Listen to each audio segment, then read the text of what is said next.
Shalom Bapak Ibu, selamat hari Natal.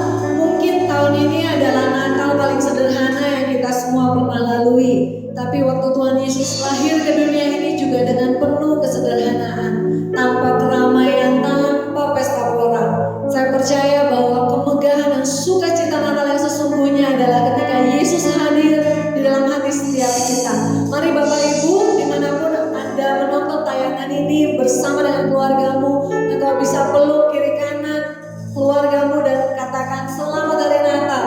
Kita mau sama-sama bangkit berdiri, kita mau berikan pujian penyembahan kita sebagai kado yang terbaik buat Tuhan kita. Amin Bapak Ibu, kita berikan sorak-sorai yang terbaik buat Tuhan. Haleluya. Nyanyi puji Tuhan, baik kudusnya. Di tempat ini Yesus telah hadir, kemuliaan Tuhan dinyatakan. Oh sukacita, baik kudusnya. Persembahkanlah seluruh hidupmu bagi kemuliaan-Nya.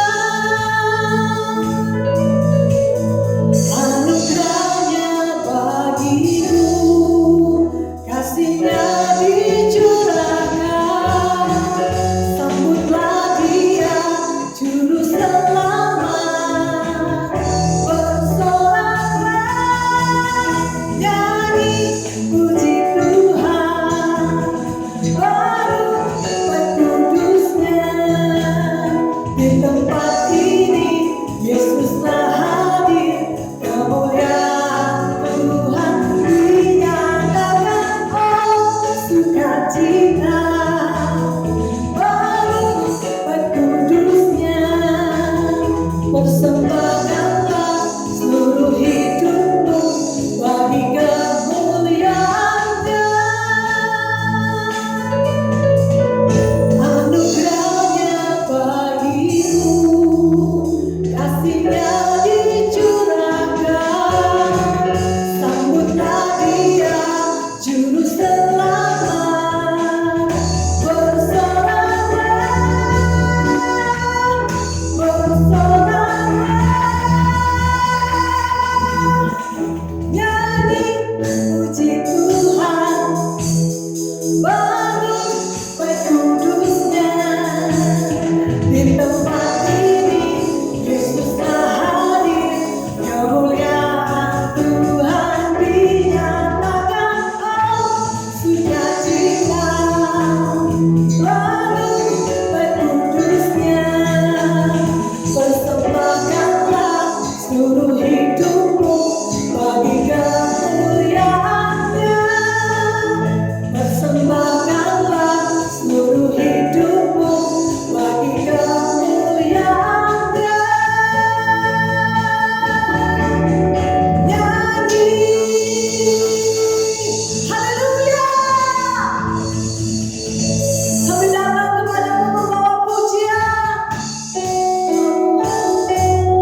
sepanjang masa.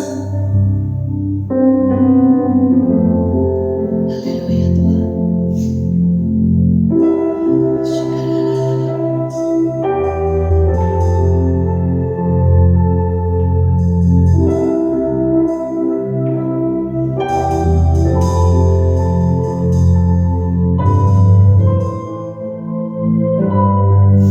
Amin Tuhan.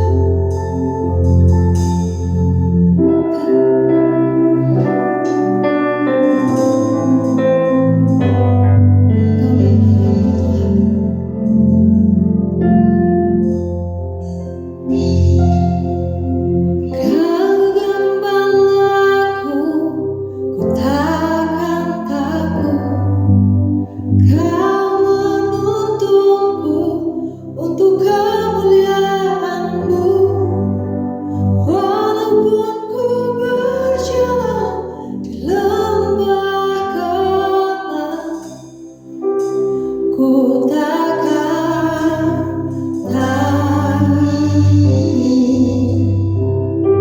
sebab Kau sertaku.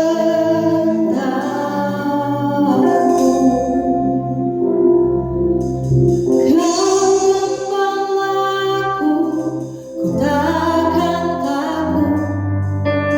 Kau menuntunku untuk kemuliaan-Mu. Walaupun ku berjalan di lembah gelap, ku takkan takut, sebab Kau sertaku.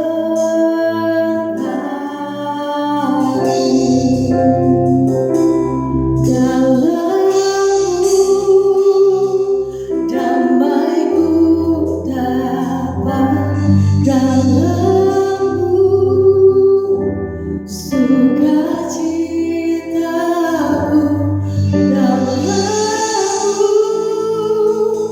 aku penuh, dalam-Mu Yesusku.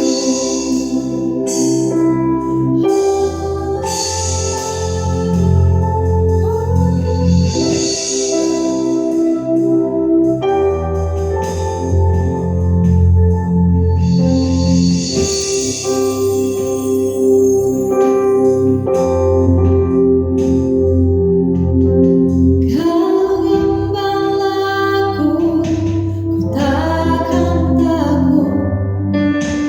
Kau menuntunku untuk kemuliaan-Mu.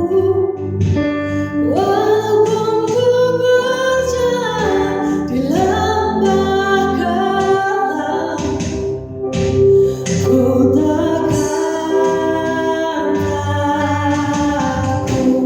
Katakan Kau gembalaku, Kau gembalaku, ku takkan takut. Kau menuntunku untuk kemuliaan-Mu. Walaupun ku berjalan di lembah gelap, ku takkan takut, sebab Kau sertaku.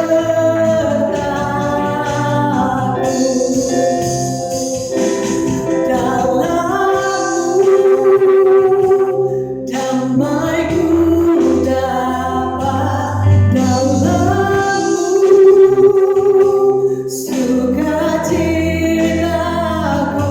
Oh, dalam-Mu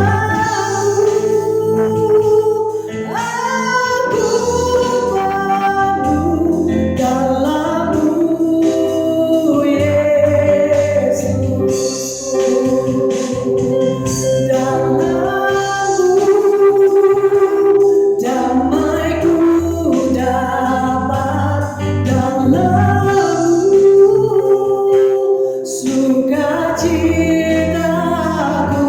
Oh, dalam-Mu aku penuh, dalam-Mu Yesus.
sukacitaku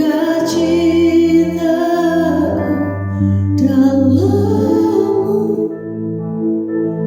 Aku penuh dalam-Mu. Mari letakkan tangan di dada kita dan katakan, dalam-Mu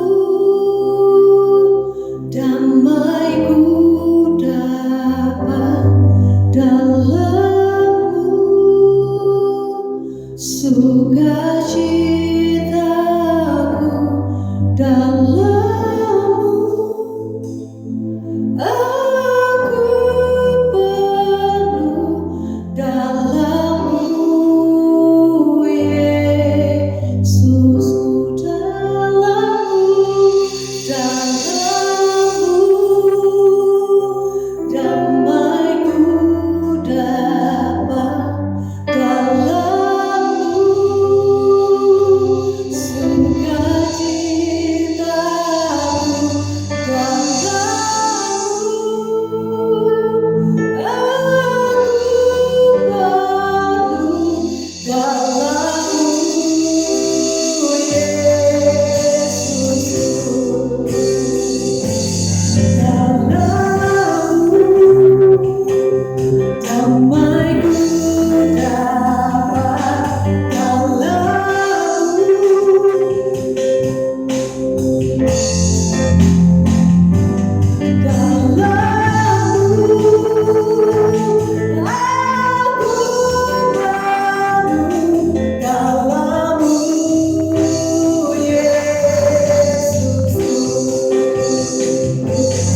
dalam-Mu aku penuh, dalam-Mu Yesusku, dalam-Mu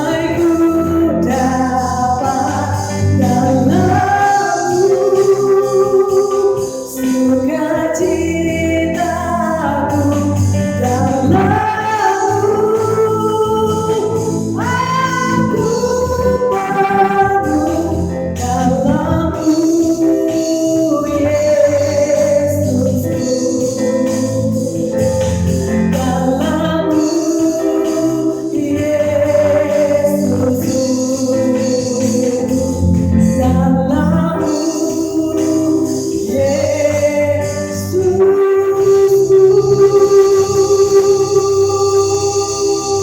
Katakan haleluya.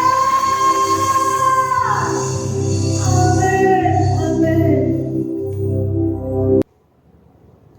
Shalom, apa kabarnya Bapak Ibu Saudara sekalian? Hari ini pasti penuh sukacita karena hari ini kita merayakan Natal. Selamat Natal. Tuhan Yesus mengasihi kita semua. Bapak Ibu Saudara sekalian, mari kita membaca dan merenungkan firman Tuhan menjadi pesan Natal buat kita semua. Kita buka Alkitab kita di dalam Injil Lukas pasal yang kedua. Kita akan baca sama-sama ayat 8 hingga 20. Ada hitungan ketiga, kita baca sama-sama ya. 1, 2, 3. Di daerah itu ada gembala-gembala yang tinggal di padang menjaga kawanan ternak mereka pada waktu malam. Tiba-tiba berdirilah seorang malaikat Tuhan di dekat mereka dan kemuliaan Tuhan bersinar meliputi mereka dan mereka sangat ketakutan. Lalu kata malaikat itu kepada mereka, "Jangan takut, sebab sesungguhnya aku memberitakan kepadamu kesukaan besar untuk seluruh bangsa. Hari ini telah lahir bagimu juru selamat, yaitu Kristus Tuhan di kota Daud. Dan inilah tandanya bagimu, kamu akan menjumpai seorang bayi dibungkus dengan lapin dan terbaring di dalam palungan."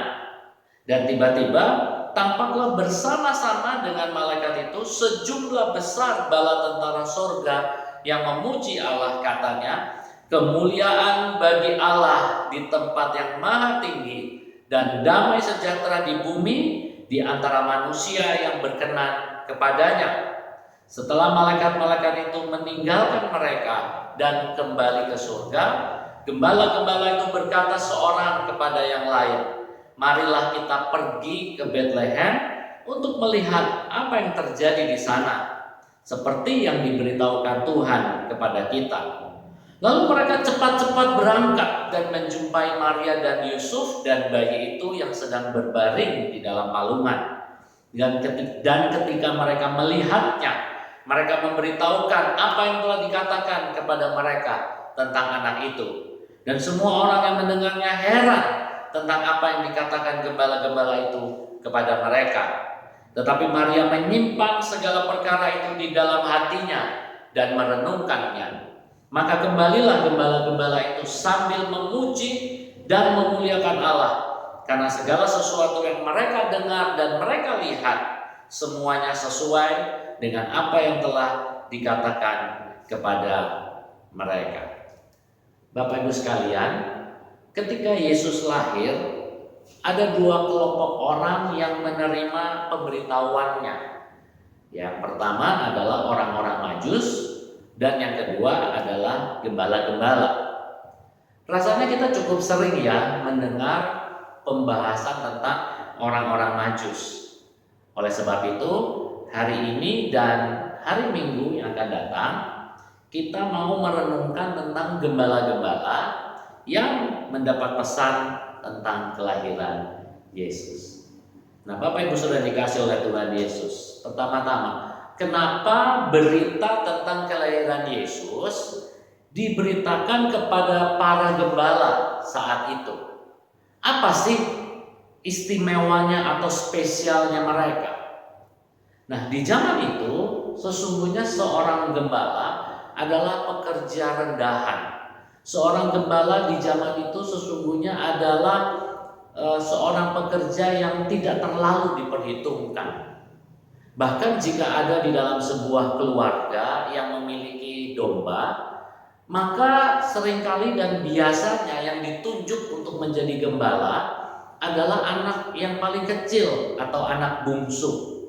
Sebab anak bungsu tidak terlalu diperhitungkan, karena anak bungsu juga tidak mempunyai hak waris atas tanah milik keluarga. Hal ini seperti yang dialami oleh Daud. Kalau kita ingat cerita tentang Daud, ketika suatu hari Allah berfirman kepada Nabi Samuel untuk Nabi Samuel mengurapi salah satu anak dari Isai untuk menjadi raja. Lalu Nabi Samuel memanggil Isai dan Isai menunjukkan 7 anaknya, tidak termasuk Daud. Lalu Nabi Samuel melihat satu persatu dari ketujuh anak Isai, dan tidak ada satupun yang dipilih oleh Allah untuk diurapi menjadi raja. Maka akhirnya Nabi Samuel bertanya lagi sama Isai, adakah anakmu yang lain atau anakmu hanya yang 7 ini? Barulah di situ Isai menjawab dan berkata, oh masih ada satu lagi anak saya, yaitu anak yang bungsu, anak yang tidak terlalu diperhitungkan. Dan saat itu diceritakan bahwa Daud sedang mengembalakan domba. Lalu dipanggillah Daud, dan ketika Daud bertemu dengan Samuel, lalu Allah berfirman berkata kepada Samuel, urapi dia, sebab dialah yang akan menjadi raja. Nah, Bapak Ibu yang dikasih oleh Tuhan Yesus, kalau gembala itu adalah pekerja rendahan, gembala itu pekerja yang tidak terlalu diperhitungkan. Pertanyaannya, kenapa malah dipilih Allah untuk menerima informasi yang sangat penting tentang lahirnya juru selamat dunia? Kalau gembala itu adalah pekerja yang tidak terlalu diperhitungkan, kenapa dipilih Allah untuk menerima pemberitahuan yang sangat luar biasa tentang lahirnya juru selamat dunia? Perhatikan, tujuannya adalah yang pertama, karena Allah ingin menunjukkan bahwa orang-orang yang di mata dunia disisihkan, orang-orang yang di mata dunia direndahkan, orang-orang yang di mata dunia justru tidak diperhitungkan, tapi di mata Allah orang-orang tersebut berharga. Kamu percaya, katakan amin. Dan yang kedua, tujuannya adalah untuk Allah memulihkan keadaan orang-orang yang demikian. dari keadaan yang tidak diperhitungkan, dari keadaan yang disisihkan, dari keadaan yang diabaikan, dari keadaan yang mungkin orang itu merasa minder, orang itu merasa kecil, orang itu merasa tidak bisa apa-apa. Allah justru mau memulihkan keadaan itu. Yang percaya katakan amin. Oleh sebab itu saudara, siang hari ini, sore hari ini maaf, siapa dari antara saudara yang sampai hari ini masih sering merasa minder? Berapa banyak dari saudara yang sampai hari ini saudara masih sering merasa tidak percaya diri? Mungkin karena saudara merasa bahwa saudara lahir di dalam keluarga yang kurang mampu, sehingga saudara jadi minder. Mungkin saudara merasa bahwa saudara tidak punya pekerjaan tetap, penghasilan yang besar, penghasilan yang cukup, sehingga sampai hari ini saudara masih merasa minder. Atau mungkin saudara merasa minder karena saudara merasa tidak punya pendidikan yang tinggi. Saudara merasa tidak percaya diri karena saudara lahir tanpa orang tua. Saudara minder sampai hari ini karena saudara tahu bahwa saudara adalah sesungguhnya anak yang tidak diharapkan. Apapun yang membuat saudara minder, hari ini saya mau tegaskan kepada saudara, stop dengan perasaan itu. Sebab apapun kondisi saudara, ketahuilah Tuhan menghargai saudara. Saudara berharga di mata Tuhan. Saudara juga yang selama ini merasa tidak layak untuk melayani Tuhan karena saudara nggak bisa apa-apa. Stop punya perasaan seperti itu. Karena sesungguhnya kalau kita melayani Tuhan, itu bukan karena kuat dan gagah kita. Kita melayani Tuhan karena Tuhan yang sudah melayakkan kita untuk bisa melayani Dia. Amin saudara. Oleh sebab itu sekali lagi mari hari ini putuskan segala rasa minder, buang dari dalam hidup setiap saudara. Ya, mari kita lanjutkan. Lihat ayat yang ke-10 dan ayat yang ke-11 saya bacakan buat saudara. Firman Tuhan berkata demikian. Lalu kata malaikat itu kepada mereka, jangan takut, sebab sesungguhnya aku memberitakan kepadamu kesukaan besar untuk seluruh bangsa. Hari ini telah lahir bagimu juru selamat, yaitu Kristus Tuhan di kota Daud. Saudara, dicatat di dalam Alkitab akan ada kesukaan besar karena telah lahir juru selamat. Artinya apa saudara? Artinya tanpa lahirnya juru selamat, maka tidak akan pernah ada yang namanya kesukaan besar. Apa itu kesukaan besar? Kesukaan besar adalah sukacita yang kita rasakan bukan hanya ketika kita lagi sehat. Sukacita yang kita rasakan bukan hanya ketika keadaan kita lagi akur. Sukacita yang kita rasakan bukan hanya ketika kita punya kerjaan lancar, kuliahnya lancar, sekolahnya lancar, gak ada masalah apa-apa.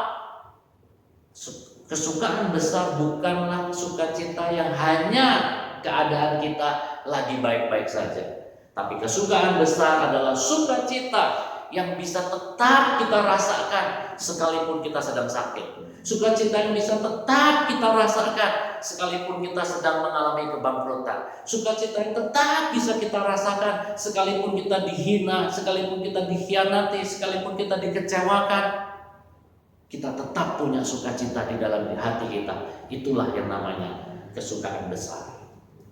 Mungkin saudara mendengar ini berkata, mana bisa kita sedang sakit bersukacita, mana bisa kita sedang bangkrut, mengalami kebangkrutan di masa pandemi ini, kita nggak punya pekerjaan lagi lalu kita bisa tetap bersukacita. Mana bisa ketika kita dihina, diejek, dibohongi, ditipu, dikhianati orang, lalu kita bisa tetap bersukacita. Saya mau katakan bisa saudara, asalkan kita selalu menyadari bahwa sekalipun sepertinya kita nggak punya apa-apa, tapi kita masih punya yang lebih dari segalanya, yaitu kita punya Yesus di dalam hidup kita. Dan bukan berhenti sampai di situ. Selain kita mempunyai Yesus, kita pun dipunyai oleh Yesus yang mengerti, katakan amin. Bahkan sekalipun mungkin di dalam dunia ini kita belum memperoleh apa-apa, tetap kita bersukacita karena ada jaminan dari juru selamat kita, yaitu ada surga yang tersedia buat kita. Ada rumah Bapa yang tersedia buat saudara dan saya yang mau dan percaya, katakan amin. Haleluya, puji Tuhan. Lalu dikatakan di dalam ayat ini, bahwa ada kesukaan besar untuk seluruh bangsa. Dikatakan kesukaan besar untuk seluruh bangsa. Bapak Ibu, mana bisa untuk seluruh bangsa? Tadi kita tahu sama-sama bahwa malaikat memberitahukannya kan hanya kepada beberapa gembala. Mungkin lebih tepatnya kesukaan besar bagi beberapa gembala. Tapi pernyataan malaikat ini tidak salah, saudara. Sebab sesungguhnya yang Allah kehendaki melalui beberapa gembala inilah seluruh bangsa diselamatkan. Allah menugaskan kepada beberapa gembala ini untuk memberitakan tentang Injil, untuk menceritakan tentang Juru Selamat, untuk menuntun orang-orang menerima Yesus sebagai Tuhan dan Juru Selamatnya secara pribadi. Bukan tugasnya para malaikat, tetapi tugasnya para gembala. Pertanyaan yang buat kita hari ini, sudahkah kita sejak kita menerima Yesus sebagai Tuhan dan Juru Selamat kita secara pribadi, sudahkah kita memberitakan tentang Yesus kepada orang lain? Sudahkah kita menuntun seseorang untuk menerima Yesus sebagai Tuhan dan Juru Selamatnya secara pribadi? Mari Bapak Ibu, ini adalah tugas kita, bukan tugas para malaikat. Ya, kita lanjutkan apa yang menjadi pesan Tuhan. Perhatikan ayat yang ke-12, saya bacakan buat saudara. Dan inilah tanda bagimu, kamu akan menjumpai seorang bayi dibungkus dengan lampin dan terbaring di dalam palungan.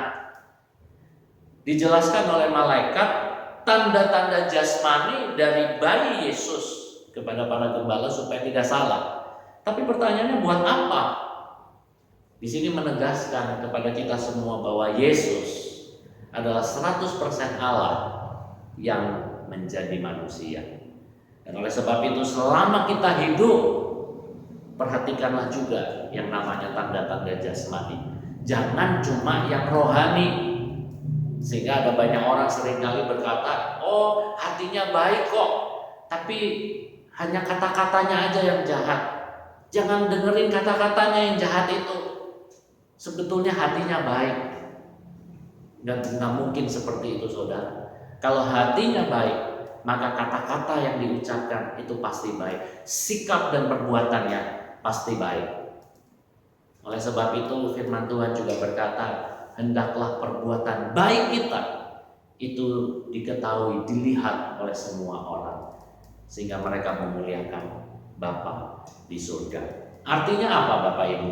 Artinya ketika kita di gereja bisa ramah satu dengan yang lain, maka di luar gereja hendaklah kita juga ramah. Di rumah, di perjalanan, di toko, di tempat usaha kita, di kantor, di sekolah, di kampus, kita juga jadi pribadi yang ramah. Kalau di gereja kita bisa sabar, maka di luar gereja hendaklah kita juga sabar. Dimanapun kita berada, hendaklah kita juga sabar. Sehingga ketika ada orang lain melihat kesabaran kita, ada orang lain melihat keramahan kita, maka mereka akan dengan mudah melihat ada pribadi Yesus di dalam diri kita. Amin. Coba Bapak Ibu sekarang lihat kanan kirinya. Ada pribadi siapa di dalam hatinya? Pribadi Yesus kan? Haleluya, puji Tuhan. Kita lanjutkan ayat yang ke-14. Firman Tuhan berkata demikian. Kemuliaan bagi Allah di tempat yang maha tinggi dan damai sejahtera di bumi di antara manusia yang berkenan kepadanya. Wow, luar biasa. Jadi pesan terakhir di hari ini untuk kita, di mana tujuan utama dari Natal adalah 100% untuk kemuliaan Allah. Artinya apa saudara? Artinya dari awal ketika kita menerima Yesus sebagai Tuhan dan Juru Selamat pribadi kita, sampai nanti kita kembali kepada Yesus, biarlah hanya Yesus yang dipuji, hanya Yesus yang disembah, hanya Yesus yang ditinggikan, hanya Yesus yang semakin dikenal dan terkenal. Bukan gerejanya, bukan sinode kita, bukan pelayanan kita, bukan fasilitas-fasilitas yang ada, bukan gedung gerejanya, bukan juga jumlah jemaatnya, termasuk bukan pendeta atau gembala sidangnya. tapi semuanya hanya Yesus. It's all about Jesus. Amin saudara. Oleh sebab itu jangan pernah kita mengambil kredit sedikit pun di dalam kita melayani Tuhan. Jangan kita mengambil kemuliaan Tuhan sedikit pun di dalam kita mengiring Tuhan Yesus. Sekali lagi, semuanya hanya kemuliaan bagi nama Tuhan Yesus. Amin. Tutuplah kitab saudara. Mari kita tundukkan kepala dan kita mau berdoa. Haleluya. Terima kasih Bapa. Kami sangat bersyukur hari ini kami merayakan kelahiran anak-Mu yang tunggal, Yesus Kristus. Dan hari ini kami menerima berkat di mana Engkau memulihkan keadaan kami dan menjadikan kami berharga di mata-Mu. Hari ini juga kami diteguhkan kembali bahwa kami memiliki Engkau dan dimiliki oleh Engkau. Oleh sebab itu kami dapat tetap bersukacita apapun kondisinya. Dan hari ini juga kami menerima panggilan untuk memberitakan Injil melalui perbuatan baik kami, agar semua orang dapat mengenal Engkau melalui kami dan mereka semua memuliakan nama-Mu. Terima kasih Bapa, terima kasih. Bersyukur Tuhan atas pesan-Mu ini dan kami mau melakukannya. Terima kasih. Terpujilah nama-Mu Tuhan. Saat ini hamba-Mu berdoa Tuhan untuk seluruh umat-Mu dimanapun mereka berada saat ini. Hamba lepaskan berkat damai sejahtera, sukacita, kasih karunia dari Allah Bapa, Anak dan Roh Kudus melimpah atas seluruh anak-anak Tuhan. Di dalam nama Yesus, terimalah, jadilah apa yang Tuhan kehendaki dalam hidupmu, rencana Tuhan yang indah, mulai hari ini sampai selama-lamanya. Amin. Haleluya. Jangan lupa kita ketemu bersama di dalam ibadah hari Minggu tanggal 27 Desember. Ada 2 kali ibadah, jam 7 pagi dan jam 9 pagi. Juga disiarkan secara online. Bagi saudara yang bisa hadir, saya mengundang untuk bisa hadir bersama-sama. Tuhan Yesus memberkati.